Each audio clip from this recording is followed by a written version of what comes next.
Our speaker tonight, Dr. John Waldhousen, been a friend of mine for a number of years. And I guess about 15 years ago, wasn't it, John, that we were at a party, and he and I are not great party animals, and we ended up off in the corner talking about World War II. And he kind of outlined his life during World War II, which was somewhat unusual, to say the least. He was born in New York City, where his father was the president of Siemens North America, the large German electronics firm.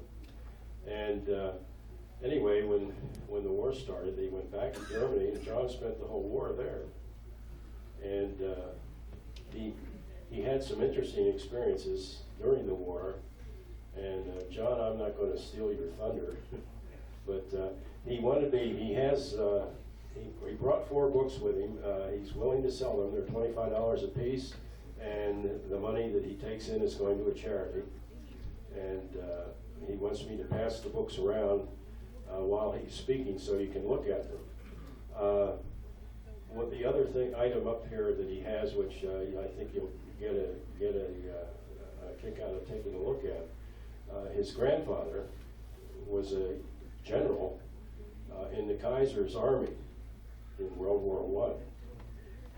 In 1906, I believe he was commissioned, John. And anyway, he brought that commission signed by Kaiser Wilhelm for us to look at here tonight. So without further ado, Dr. John Waldhousen.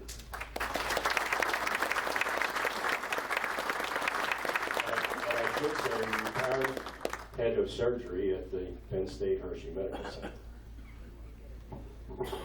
Thank you very much, Bill. It's really a great honor to be asked to talk to you and tell you about my experience. It was, I might add, most of it involuntary, because I was 10 when I went to Germany in 1940, and at the end of the war was only 15. But to make you perhaps understand a little bit better why all this happened, I should give you a little background of my family, because that's an essential part of this. My family came from the Rhineland, which is the west. Cologne was the town that they came from, which is very different from many other cities that you may know in Germany. It is very Catholic. It has been under occupation by one force or another for the last 2,000 years. It was originally a Roman fort, Colonia Agrippinensis. It was occupied by all sorts of people. The French Revolution occupied it. Napoleon made it part of France. Indeed, my great-grandfather's birth certificate was in the official language at that time, which was French. They never felt themselves very much part of either Germany or of France, for that matter. But they were very confident about their own world, and they lived a very confident life, and it didn't really bother them that much to have all these other folks fight over them. After the Napoleonic Wars in 1815, they became Prussian. They did not like that. They opposed it to the very end. As a matter of fact, they said they were forced Prussians. That meant for them that they had to go into universal military training and undergo all the rigors that Prussian citizens were expected to do. My family were basically in business. My great-grandfather had started a company that made saddles. Well, he may not have liked the Kaiser, but he didn't mind selling saddles to the Kaiser, because he made all the saddles for the royal house. Much to his annoyance, my grandfather joined the Prussian army as a young person at age 20. My grandfather thought it was ridiculous. Tried to stop him from doing it, but finally was persuaded by his wife that maybe it was all right. Well, this grandfather rose through the ranks. He fought in the Franco-Prussian War. He was commissioned a major general in 1906. That's the commission there. He retired in 1912, in other words, before the First World War, but was returned to service during the war, but never in a field command. He had 4 sons. One unfortunately died of the influenza epidemic in 1918. The oldest son was a officer in the First World War and joined the Flying Corps and eventually ended up as one of Germany's aces and flew in the Richthofen squadron. He was eventually shot down, tried to escape 3 times from the French, was declared a high security risk, was transported to England and locked up there until 1921. So he wouldn't again escape. The second son, in other words, a brother of my father's, was a Rhodes Scholar. In 1912, 1914, joined the German army with the outbreak of the war, and unfortunately was killed in the war. My father was the 3rd son. He was first in a German army combat engineering group outfit, was badly wounded in 1914 early on, but eventually survived, had a very extensive reconstructive surgery, returned to service, and then was in the Flying Corps as an observer. As I said, the 4th son died of the influenza epidemic. Well, my father, after the war, finished his studies and went to work for Siemens, which you know is the large German company that makes electronic gear. And he came to this country in 1926. I was born in 1929 in New York and grew up in the first 10 years of my life in New Jersey. I went to an American school, Whittier School, learned English to write and read, and etc. I learned German at the same time, but I couldn't write it. I didn't know things about how to write it. But at any rate, to make a long story short, in 1939, of course, you know, Germany marched into Poland and the Second World War occurred. My father was convinced that this was going to be a long war, that it would be 5 years, that it would involve the entire world. You can hold the microphone a little closer, we're having trouble hearing you. He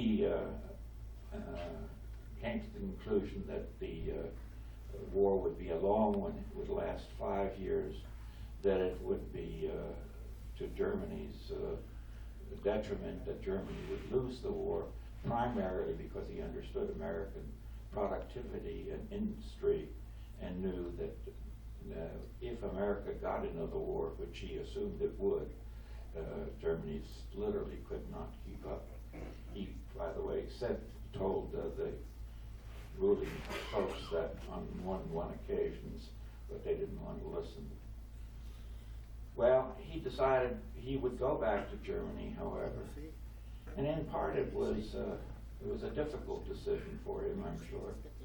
He felt again that if he stayed in this country, he would end up an enemy alien. They had really no escape.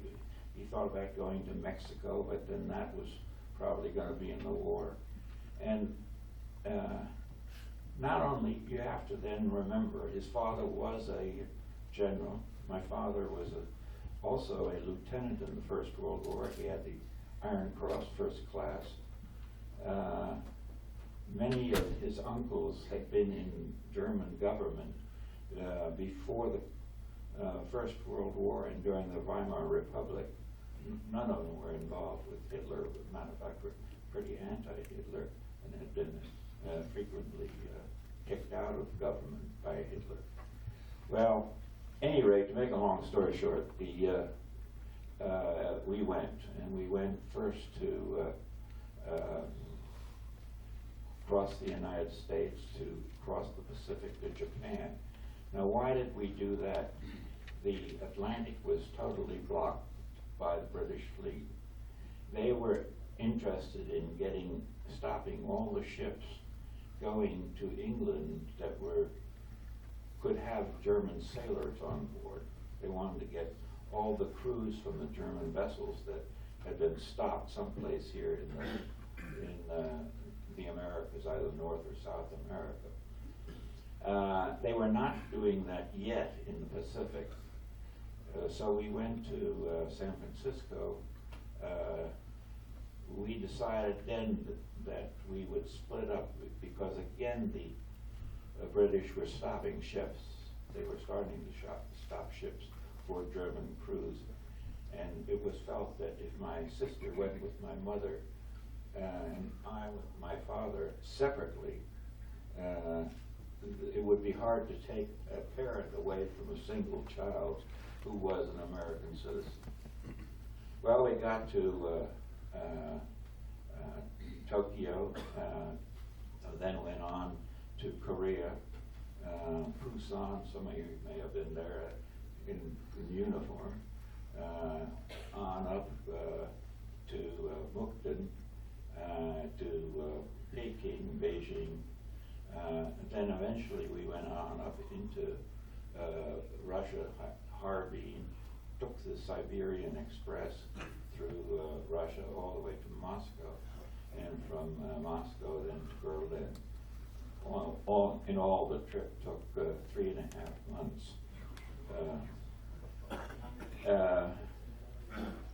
When I arrived in Germany, of course, I had to go to school, but I really couldn't write a word. And so the first thing that I had to do is learn how to write German, which was not easy.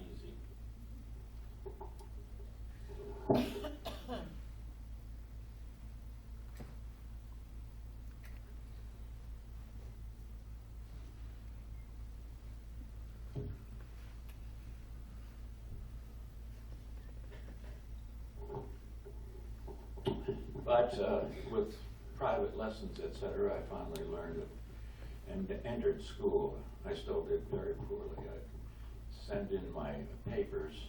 They would return mainly red ink.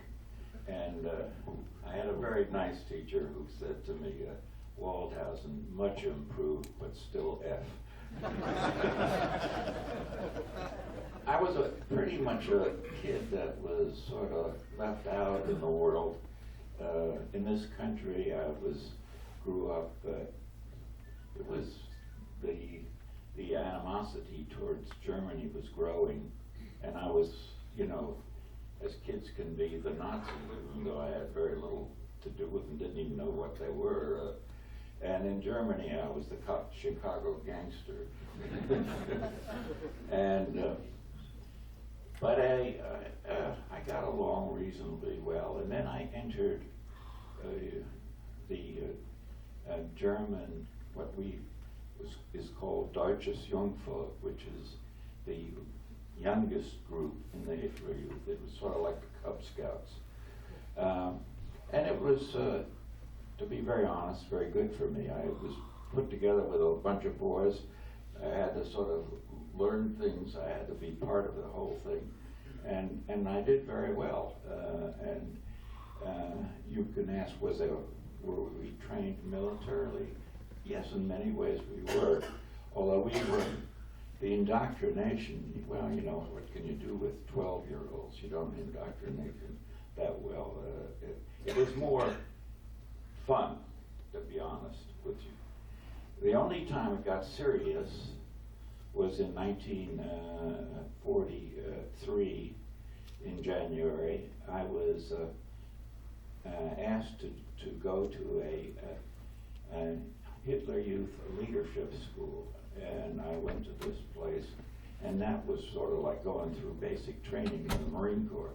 It was very tough, and I was 13, and it was the first time I'd ever been away from home, and boy, it was a tough life for me, and I learned all sorts of things that I had to do that were really, how to crawl under barbed wire, how to dig trenches, how to dig foxholes, and so on, and principles of leadership and so on. I came back and I became a leader in the Hitler Youth, in the young folk, in the Cub Scouts. Nothing particularly happened thereafter, other than that the war was getting ever more prominent in our lives. We had been bombed out of our home in Berlin, and my father had decided that to stay in Berlin, in the east of Germany, was not the right thing.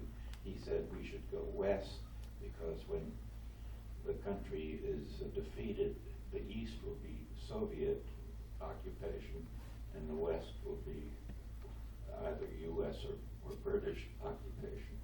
So we moved, contrary to what everybody else was doing, to Bonn, which is just a little south of Cologne on the Rhine, which was the capital until about 10 years ago, and which was actually sort of right into the flight path of Allied bombers. Bonn was it was bombed, but not severely until the end of the war. It had a number of hospitals in it, both civilian hospitals and military hospitals. Unfortunately, some of them did get bombed. One of the military hospitals was just blown apart. I don't know I'm sure it wasn't intentional, but that's what happened. Well, the war progressed ever more, and things were getting worse. And then in 1944, in September, as you recall, the Allies had broken through out of Normandy. They were now on the German border. Aachen, or Aix-la-Chapelle, was in American hands, and the British were a little bit further north. The Russians had broken through in the east, and it was sort of really the final stages of the war that were beginning before the country would be occupied. Well, we suddenly were all called up. Every German boy between the ages of 13 and 16, the older ones were already gone. Everyone between 13 and 16 was called up to go to the Western Front to dig trenches. And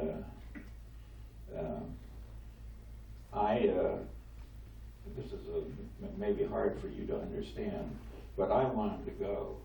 I didn't have any animosity against America, but I felt more German, to be very honest, at that time. And my mother didn't want me to go, of course, so she took me to the Swiss consulate and had me signed up for sure that they knew I was an American over there.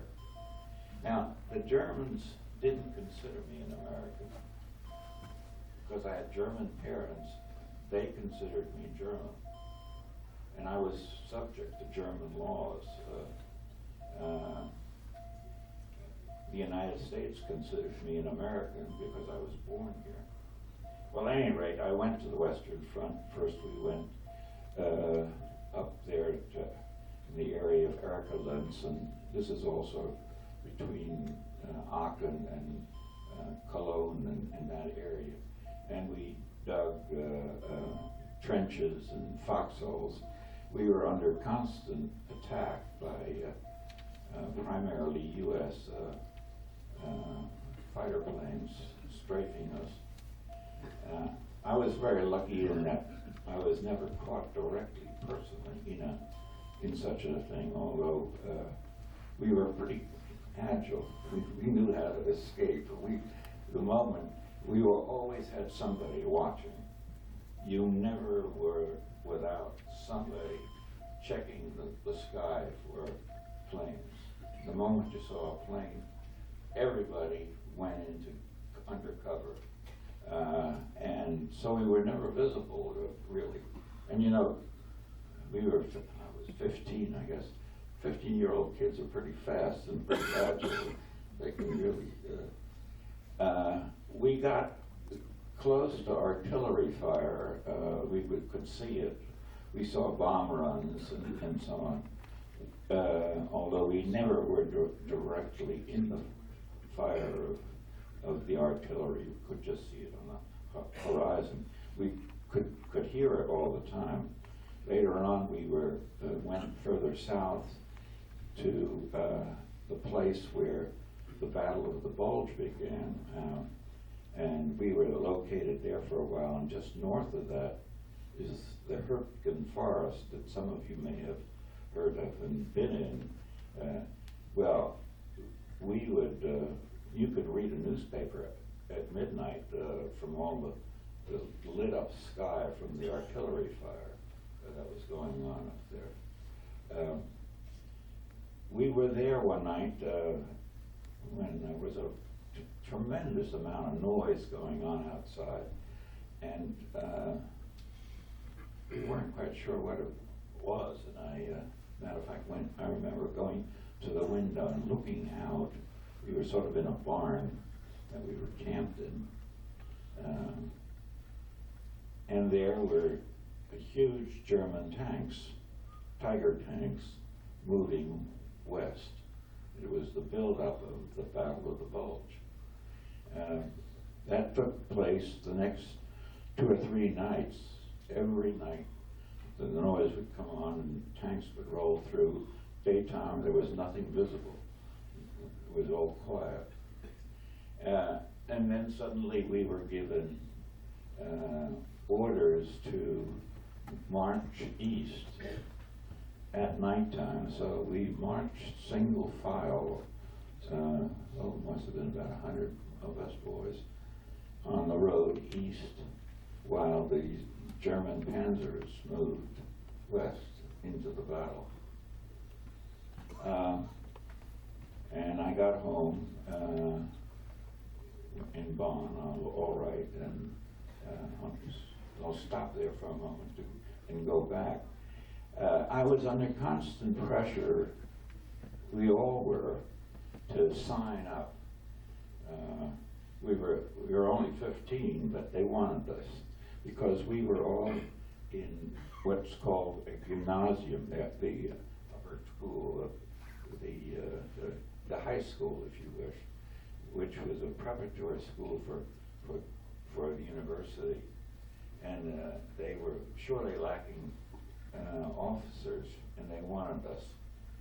And it was particularly the SS that wanted us. And one day they came to the camp I was in, and there were 3 officers, a colonel and 2 majors, highly decorated, not only the Iron Cross, but the Knighthood Cross, and so on and so forth. And they put me in a little room, a tiny little room, and they said, "We want you to sign here." And it was hard to figure out what to do because I didn't want to do that. I was aware enough about the SS not being what I was going to be. So I said to the SS officer, I said, "Sir, in my family it has been tradition to serve in the German army, and I shall do the same thing." He was not very pleased. By then, the German army and the SS were not on good terms. There was a lot of bitterness between the two. At any rate, I did not sign up, but about 47 of my colleagues signed up for it. But I decided, well, they're after me, and I better do something about this. So I signed up as a volunteer to the the Army Panzer Corps as an officer candidate. I didn't hear anything more. Time went by. As I said, we were released, sent back home. At the time of the Battle of the Bulge, I was waiting for orders. Nothing happened. There was more and more chaos around us. And in February, the U.S. First Army had come to Bonn and had surrounded Bonn north, west, and south. All the bridges across the river Rhine had been blown.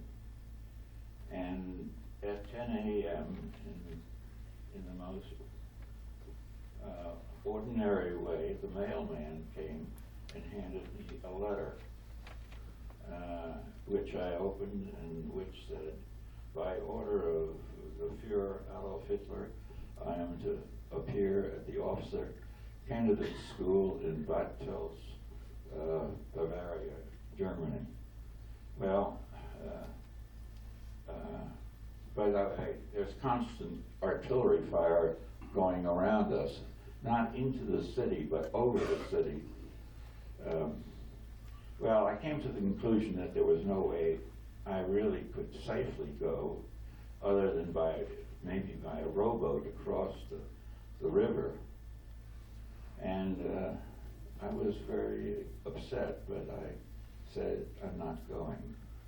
And within hours, the American Army was there, and the war was for me over. I stayed in Germany for another 2 years. The American consulate did recognize me as an American. I was fortunate enough that I had never become part of the armed forces of Germany. That would have made things more difficult. But they wanted me out of there. They didn't like the fact that I was in what they said was a war zone. And I said, well, you know, my problem is that when I go to the United States, I have no money, I have no relatives, I have no one. And they said, oh, well, we have wonderful schools, et cetera, et cetera.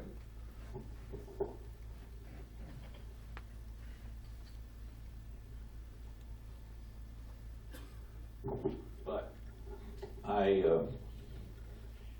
finally got permission to stay a little longer, and I went to this school that I was going to. It was a Jesuit Catholic school, and I told the headmaster that I had to get my final degree, the Abitur, which is the examination you take when you finish the school that allows you to go to university. And he helped me. He said, you can do it, but you're going to have to work at it, because I'm not going to just give it to you. You're going to have to jump from one class to the next, because I was, in theory, 5 years away from the Abitur, and I had to do it in 2 years. Well, things in Germany were chaotic at this time. This is 1945. So I said, well, I'll do it. He said, you have to go to the Board of Education to see if they will allow you to do it. I got their permission. And then I had a train, a wonderful toy train, very extensive train. And I sold it to a Belgian officer for 900 cigarettes. And first of all, I bought some food for my family. They were in deep trouble at that time. And then I went to the university, Bonn, and I got myself a teacher, and I said, you're going to help me get through these next 2 years so I can graduate. Well, I finally did it, and I got into a class that was made up, it was a special class that was going to graduate in 1947, and it was made up of German war veterans who had been drafted before they had finished school, and they had come back, and they were now in this class, and I was clearly the youngest. I was, they were all in their 20s, and some of them had been lieutenants and prisoners of war, and had really seen the world.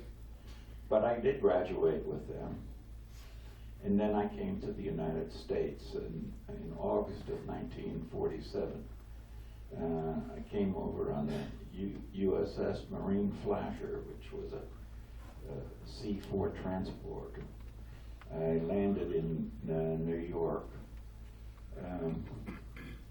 I tried to get into, I stayed with a friend of my parents, but I tried to get into college and no one wanted me. The only thing they were interested in was whether I was a Nazi or not, and I said, well, I was in there, yes. What did I know about the concentration camps? And I said, well, I was badly informed. Anyway, I went to a whole bunch of colleges and was turned down. In Germany, I had met a Catholic chaplain, U.S. Army chaplain, Major Martin Warner, wonderful man. He said, well, when you come to the United States, let me know. I might be able to help you. And I had written to him. He was in Montana, and I didn't hear. And I was about to sort of give up the idea of going to college when suddenly I got a phone call from him, and he said, John, you're still looking for a place in college? And I said, yes. And he said, how would you like to come to the College of Great Falls? It is not Harvard, it's not Yale, but it's fully accredited, and you have a scholarship. And I said, I'm coming. So I hopped on the train to Great Falls, Montana, and I went to school there for 3 years. I graduated in 3 years. I made my living in all sorts of ways. First I worked in a restaurant as a busboy, peeled potatoes and cleaned the kitchen. And then the chef said to me, John, you have a much greater future as a cook. Let me make you one of the greatest cooks in the country. And I said, no, I'm going to finish college. And I finished college. I by then had gotten involved as an orderly in a hospital. And that appealed to me, the medicine appealed to me. And then one day, one of the sisters that ran the hospital said to me, why don't you learn how to do laboratory work so that you can cover the laboratories at nighttime? So she taught me what to do, and I did that. And then I worked later on for a pathologist, and then I was clearly hooked on medicine. I applied to go to medical school. I got into 4 of them, actually. But I ended up going to St. Louis U, and I graduated from St. Louis U in 1954, and then I went to Hopkins. In those days, the East Coast institutions, particularly the Ivy League schools in Hopkins, were very, very snobby.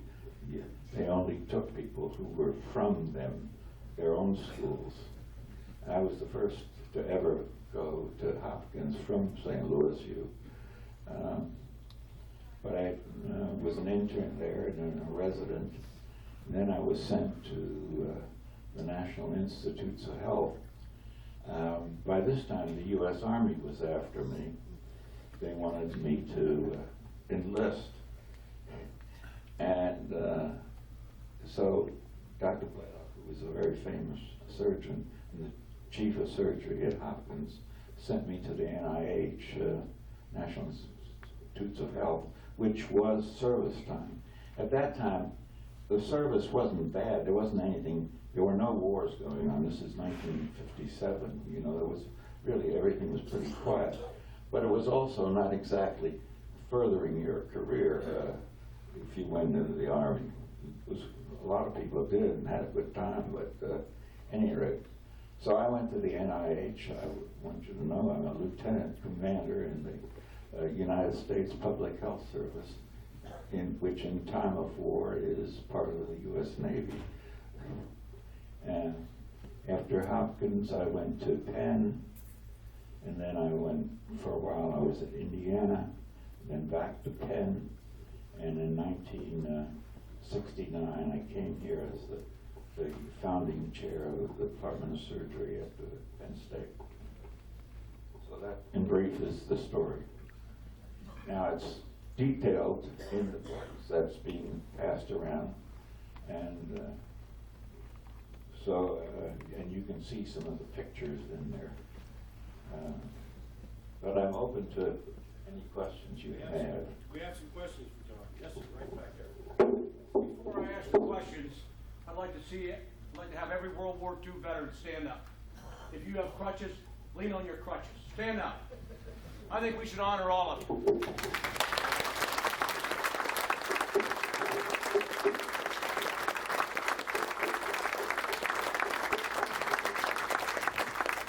You made my life a hell of a lot easier by serving over there. And it wasn't an easy war. Number one, I've heard pro and con on this, Doctor. World War I, the German Jews served in the German army. That's correct. Thank you, sir. What is the story on Dresden? I have a German friend, and every time she sees me, she talks about the good old Army Air Force Americans, what we did. We burned Dresden, and we're nothing but old women and wounded veterans there. And my answer is, how about your bombers? How you bomb the Americans? How you bomb the British? Is that true or false, as far as Dresden? Well, Dresden was bombed, I can tell you that. Yeah. It was flattened. Right. Whether it was justified or not, I think can remain an argument from here to eternity. By the way, it was not U.S. bombers that did most of the damage. The Brits. The Brits. Legacy. Bomber Harris did most of it. It was at a time when the town was full of refugees pouring in from the east ahead of the Russians. And that was what made it so terrible in a way, because it was overcrowded. Was it militarily necessary? I can't answer. I just recently read again an article on it. I don't know if there's ever going to be a real answer as to whether yes or no. I don't know. I was not in World War II, but I served over there in the Cold War, over in Germany. Mm-hmm. And I met a lot of German people. I had a German girlfriend, and her father was killed on the Eastern Front. Are you aware, I guess you were out of the country, when the Russians entered Berlin, there were 40,000 German women raped? Is that figure too high? No. Berlin was my grandmother was there. My grandmother, the wife of the general, she was a very tiny lady. She wasn't very tall, big, or had enormous courage. And one day, a Russian colonel came into the house. He saw the portrait of my grandfather hanging on the wall there, and he asked her in sort of broken German, "Who's that?" And she said, "That's my husband." And he said, "Where is he?" And she said, "He was dead." And he saluted him. And but there was also an occasion when a Russian soldier wanted to rape a lady that was staying with my grandmother, and you had to know my grandmother. Sure. This poor fellow suddenly had her descend on him. She said, "Out of this house, this minute." And this poor guy, he just ran as fast as he could. I'm not trying to cover for the Germans because it's a known fact when they pushed east and they attacked Russia, the German soldiers were raping Russian women also. So I think it was payback time, if there is such a thing. If there is such a thing. Thank you. Over here, sir. Dr. Waldhousen, can you answer the question? It's a difficult question, but when do you think that the majority of intelligent Germans or people who are not living in La La Land, when did they begin to realize that this was it? It was lost. Hitler has led them into a disaster. What period of time? How long did they keep on going, knowing they were going to get beaten? I think the big change was after 43. I think in 43, I may be, because I read too much about it, saying that, but as you recall, in 43 it was when many things happened, really, and it was when, as a matter of fact, flying planes over Germany was extraordinary. That's when the United States was losing huge numbers of planes in over Germany. But at the end of 43, the Germans couldn't sustain their defense that long any longer, and America was clearly in the ascendancy. And I think that most people started to sort of see it. After Stalingrad and Kursk? Yeah, I think that all 43 was the year that I think Bill. that changed. Sir, B-17 sir. pilot has a question. Sir, there were 20 attempts on Adolf Hitler's life from 1940 right on up. 20 attempts, they never got it. I know, we tried hard, I suppose. I flew B-17s, and yes, I bombed Germany. But I want to tell you how quickly things could change. In 1966, I handled a trade show in Cologne, which soon became one of my favorite cities. And I met a young man there named Rolf Hock, who had been a member of the Hitler Youth. He looked at me and he said, "Well, you probably bombed my home because my father was killed in bombing runs." He asked me to be a real Nazi.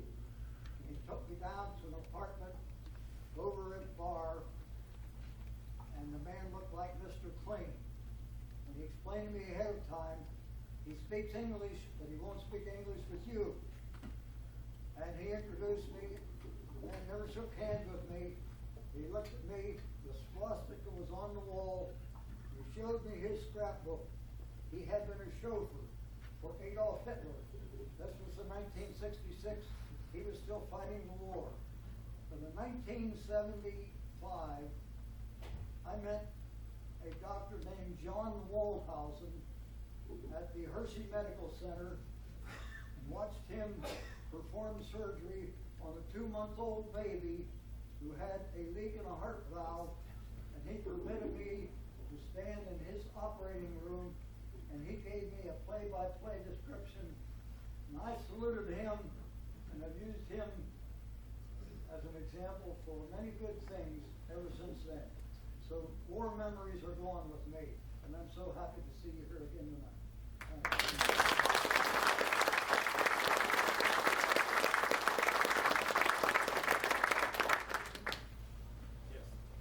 Before you went to dig trenches and foxholes, before the Americans advanced to your area, what did the youth do? I mean, what was the activity? Did you meet just on weekends or every day? Oh, yeah. We met twice a week. Usually a on Wednesday afternoons, I recall, variety of different things. And then on weekends, we would have what they called, they were sort of war games. The war games, you had two sides. One side was the defender, the other was the attacker. The defender was to defend maybe a water tower. And the way you removed your enemy was to take his kerchief, you know, that was, and for a 15-year-old, or I was younger when I did that sort of when I was 13. That was actually, I enjoyed doing that. I think most kids, you know, was sort of wrestling and Elmo remembers you guys marching back and forth on the streets with a little band and hoopah. I never saw you doing anything productive. And it's like all this time I wondered. well, we did a lot. There was a good deal of, in retrospect, there was a good deal of military training. I mean, we could, we were taken out, for instance, 2 by 2 into the deep woods, dropped off at midnight and told to find our way back, you know, and things like that. Well, that I didn't see. We were, and there were a lot of sports, a lot of sports. I was in Birmingham when we were a kid. Question here. Yes, what happened to your mom and dad and your sister? Did they stay in Germany? My sister came over as well, a little ahead of me. She's a nurse, or was a nurse. She married a young German doctor who became the head of pathology at the University of California, San Diego, and was the head of scientific director of the San Diego Zoo, which you know is a world famous zoo. My mother came over here for a while, but she died in this country. My parents were not very happily married, but they never got a divorce either. And when my father, who stayed in Germany, died, my mother was there.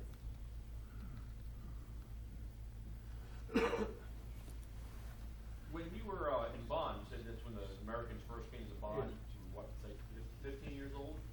15. What was your first encounter with an American GI? Do you have any special recollection as to what happened? Was it early on when you first came into the city, or was it much later on, a week or so later on?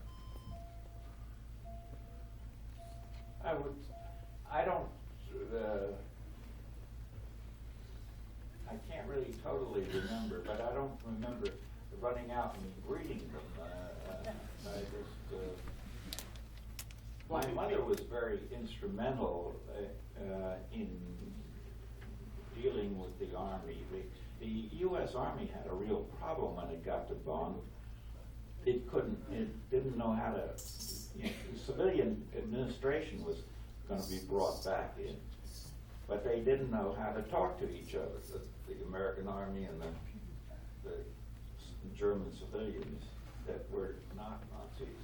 Well, my mother was not a Nazi, but she also spoke very good English and very good German.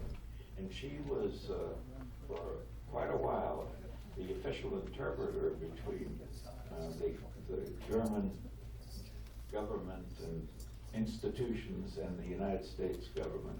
And later on, when the British came with the British. And no special recalling of you actually being a 15-year-old American in Germany, coming in contact with any GIs at that time, and interacting. And Yeah, I did. Actually, Yeah, I did during the occupation. As a matter of fact, that's where I met, Father Werner. He was with the American troops there. He was a U.S. Army general. He was from Montana. He went back to the Army during the Korean War. Was there too. He was quite a person. He was a wonderful guy. Question back here. Oh, here, there's a question. I guess it's all relative, of course, where you were at as to the food situation, because some areas were harder hit than others in regard to bombings and food availability. Much may have been forwarded to the German army. For yourself, at that location in and around Bonn, for the most part, was food relatively available? How would you place that aspect of your situation at that time by 1945? And then when you met the Americans, a follow-up question, there may be some relation to food, because for want of a better word, were you and your associates at that age interrogated as to, were you hiding out any Germans? Were you interrogated, in that regard? So 2 questions there. The food situation got worse after the occupation, not because of anybody wanting it to. It was merely that the harvest wasn't being brought in. The fields were all mined. No one wanted to go out in the fields and bring in the corn and the wheat. I mean, as a matter of fact, the injuries of people who did do that it was quite common to get your foot blown off or get killed as a farmer for a while because of all the areas being mined. The interrogation, now I'll tell you, the only time I got interrogated really is in Baltimore, Maryland, when the U.S. Army called me to go to the induction center, and they gave you in my time at least, a 30-question questionnaire, and that one was, have you ever belonged to an organization that is anti-American government, or such as the Communist Party, the National Socialist Party, or such? And I would always write down, yes, Hitler used it. Oh, God. And then it went on, and then when I was at Hopkins, I was sent to the VA hospital on a rotation. And I got there, and he said, well, you got to fill this questionnaire out. Same thing comes up. Oh, well, we'll have to see whether you can really work here. But why don't you start working here, and then we'll see how things go. Well, I was there for 3 months. At the end of 3 months, they said, oh, by the way, you were allowed to work here. But then I went to the NIH. Same thing again. Have you ever been? So I have never pulled my FBI file, but I bet you it's very, very thick. Thanks for your comments, and I enjoyed your talk.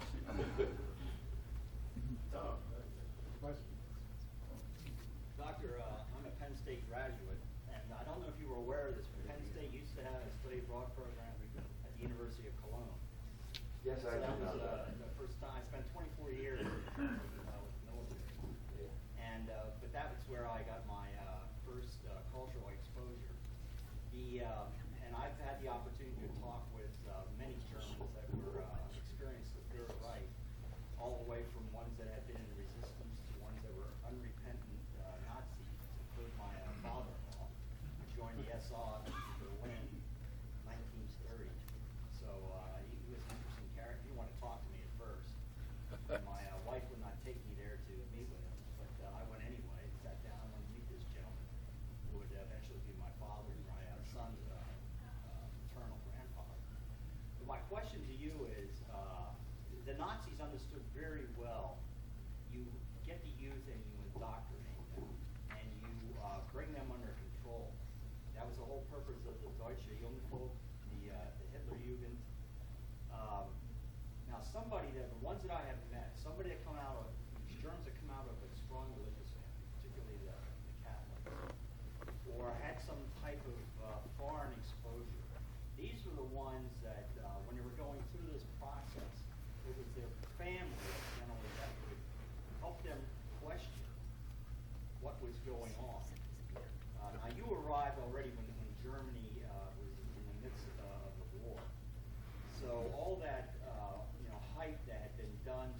restore Germany's pride as being a nation, and to, that philosophy of the stab in the back. How much, though, indoctrination did you get from the gymnasium versus, you went through was it the Hayat Führerschule? Is that Yes. the German, where was it? It was just outside of Berlin. It wasn't a Napola, or was it? No, no, it was not. Okay, so you were, but what I'm trying to say is, okay, yeah, you were in the gymnasium, which is the German elite. Only 12% of Germans go to the university. Is that why they selected you, or did they? To be honest, you have been caught up in the atmosphere, the system. Yeah, had they? You said at one time, yeah, I wanted to go fight because I felt more German than American. Well, obviously, you had those pressures acting on you there. But what about your other German friends? Were you able to establish any close relationships? Did you guys discuss that? Hey, what's going on here? Yes, we amazingly, we had long discussions. I remember at nighttime in which we talked about, the real facts of life, about how this country, at the time Germany, that country was being run. And we came to the conclusion, which is a very, sort of silly one in retrospect, but we said, we got to win this war, and then we'll get rid of all these guys and really get a good government. It was very evident to almost everybody that the certain individuals around Hitler were really pretty degenerate, and there was a lot of corruption and so on. My families made a big difference. My family was fundamentally fairly strongly anti-Nazi. One of my uncles was a member of the plot to kill Hitler on the 20th of July. He was going to be the future Secretary of Agriculture. He had been Secretary of Agriculture and Secretary of Finance in the Weimar Republic. He was arrested, and he was condemned to death. And then he was in Berlin, in Spandau, the famous prison where a lot of the Nazis ended up being. And things got very chaotic, and one day the door opened, and there was a Soviet soldier.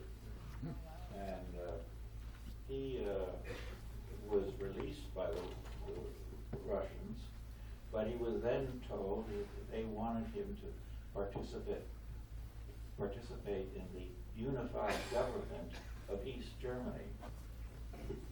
And he was supposed to decree that all the big land holdings would be taken away from the owners, and there would be, socialization of the property. And he refused to do it. The famous Marshal Zukov spoke to him, and he said, we know that you have lost 2 sons in this war. We have your third. Do you want to see him? And he said yes, and they allowed him to talk to him on the phone. But he said, no. He said, will you sign? He said, no, he won't sign.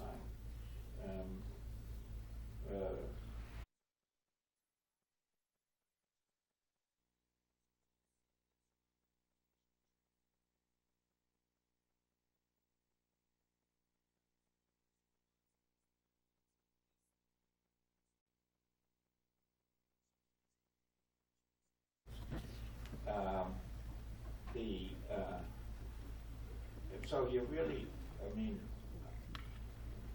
I literally didn't know anybody who was Jewish. when I was there growing up.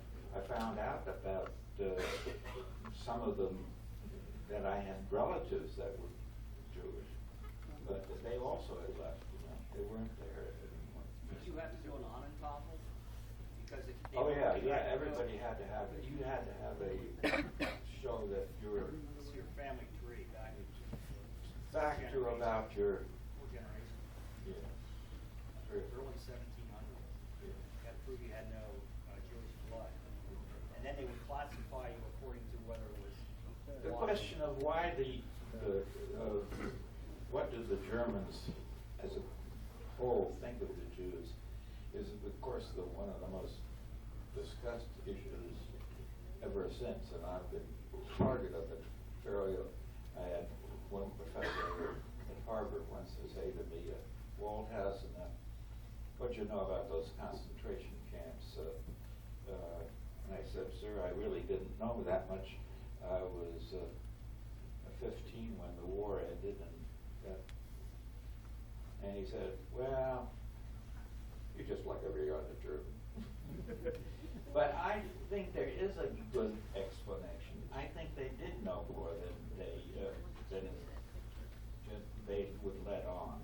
But it's a little bit, if I may ask, maybe not in magnitude, but similar to America's U.S. reaction to, let's say, lynching. We knew it happened, but we didn't do much about it until, it was going on in the South. The treatment of blacks in the South was pretty bad. Now, I don't want to ever, don't get me wrong, I'm not equating the Holocaust with what happened to the blacks in the South, but the people as a whole, when they are confronted with something that they don't understand and can't do much about, they try to ignore it. And I think that's what the Germans did. They didn't know how to stop the SS from doing what it was doing. Furthermore, most of the murders were in fact taking place in the East. Yes? I just wanted to say, I have a Finnish friend, and we haven't talked about the Finnish Russian. And she told me that 3 of her uncles were killed. The father survived. The only people that came to their defense was Germans. And we forget some of that stuff. It's the victors, right? I'm not excusing any of the stuff that came later on. The Soviets took land from them. They took the Baltic states, and we made an alliance with the devil, with Stalin. And some people need to realize when they're, and I have a German surname. Maybe some other people that's maybe German. I have been called a Nazi too, and I take offense to it. And so, I think we need to think about some other things too, that when war happens, atrocities happen. And I know the one thing that she told me, that really, 2 things she told me, they asked for reparations. And the women, with their wedding bands, and the Russians, the Soviets, they paid the reparations. Made it so high. And I don't know if it happened in World War II, but World War I, Finland was the only country that paid back the war in there. Yes. Finns are wonderful people. Yes. Jill? Yes, you talked about the seasons and you talked about the war time. I had an orthopedic doctor that lived in Brookhouse. But I can remember living there. It was Elizabethtown, it was Elizabethtown, 1943. There was a big house, and we used to be the officer, the Eugene Tupel, who was an orthopedic baseman and a shoemaker. I can still remember him telling me, stand up here, bud, and let me trace your foot. And then also, his son, they graduated with the husband of my boss at PennDOT. Yes, sir. Let's make this the last one. 2 questions. This happened many times. The All-American Division, 82nd, jumped in Normandy. Right. And they captured about 23 German prisoners. And they told a private to march them back to the beach. And in World War II combat, these gentlemen can verify it. They certainly don't want to walk all day and then walk some prisoners back 15 more miles. He took off, and about 15 minutes later, they heard a Tommy gun. And they found out he was an American Jew. He shot all the prisoners. And you can't blame him. And he saw a lot of things. He heard things. He was going to do it. I had a personal friend. When I say his name, some people in here know him. He was in the combat engineers. True story. Harry Shutter. And it was the bridge in Holland. I think it was Remagen. Okay. No, that's Right. Germany. They wanted to plant satchel charges and destroy it. Right. First GI goes across. Here comes the special stick. Shoots in. Second one, third one, fourth one. Here's Harry. He said, I voided in my pants. I was so scared. He gets across the bridge. Here comes a fighter plane. He has him in his sights. He goes right over him. And the German pilot goes like this. His gun's jammed. Harry said I was the luckiest person. Thank you. Dr. John, thank you so much, sir.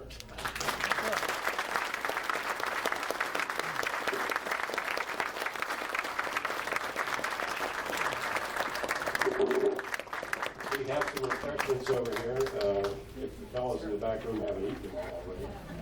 And as those of you who are new don't know, we do not have dues. What we do is we pass a World War II steel pot. And I even brought a Navy one tonight, because some Navy guys got upset putting money in an Army steel helmet.